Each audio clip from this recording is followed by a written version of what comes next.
looking at this presentation. We're going to be talking about the second half of our ECE 522 class.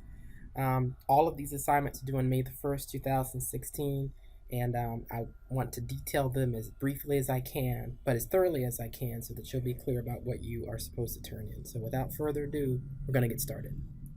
The first thing that I'd like to let you know is that these are all of the things that you have to turn in for your particular assessment kit assignment, which is the main assignment for the class. A pre-step reflective journal, which I have an asterisk beside showing you that it's optional if you do pre-step. 10 math activities, 10 literacy activities, and we'll talk about what those are at the very end. Your 4 checklists, and your 4 reports. And as you can see, I actually eliminated 1 report, and 1 report you've actually done. The cognitive task report is the same thing as your assessment report. And the parent interview is the same thing as your strategies review on development strategies for parents. So it's the same thing. Let's look at them detailedly. Why? Okay, the first one is your parents' view on development. What you're going to do is you're going to interview a child's parents to ascertain their perspective on their social, emotional, and large and small motor development. And you're going to do this based on your own questioning. I don't have a particular protocol for you to do it. You can interview them in whatever way you'd like to. And then once you do that, you're going to write a 1-page report, 1-inch margins, Times New Roman font, double space, 12-point font, on the findings that you had from talking to that parent. Very, very simple assignment.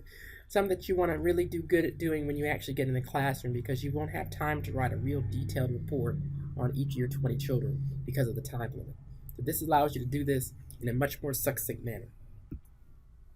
Your cognitive task report is the one that is probably the larger assignment. Even though it may not take up quite enough time, this is really one of the larger assignments you're going to be doing. In this assignment, you're going to administer 4 tasks to your child, hopefully the same child that you did when you did your parent interview. And the tasks are located under the course assignment section in the cognitive task reports, and they also might be a copy under your course document section. What you want to do is you administer those 4 tasks to your child and make sure you date on each task how and when you completed that task for that child. And then you're going to write a report of no less than 4 pages, 1 page for each of your cognitive tasks that discuss the results of your tasks and your checklist if you wish. So you can actually use your checklist if you'd like to give further information about this. And of course, this should all be in APA style, 1-inch margins, 12-point font, Times New Roman font, double spaced. And of course, it would be good if you referred to your scholarly books and your scholarly articles when you do this. When you write up each page of your cognitive task report, you're going to do these 3 things. You're going to briefly summarize your procedure. You're going to talk about whether the child was successful or not successful and explain yourself briefly. And then you're going to talk about what did these results mean for later instruction. Once this child has undergone your cognitive task and succeeded or not succeeded, then you should be able to get some idea of their competence in that area. So that's what you want to write up. Your next assignment is your original tasks assignment. Just like those cognitive tasks that you use for your cognitive task report, you're going to create 10 math and 10 literacy of your own. So make sure you preview the examples that I gave you for that assignment, and then you're going to write them up based on these logistics. It's going to be a title, a page, an objective, a materials list, an assessment method, a procedure, and a set of resources for later review.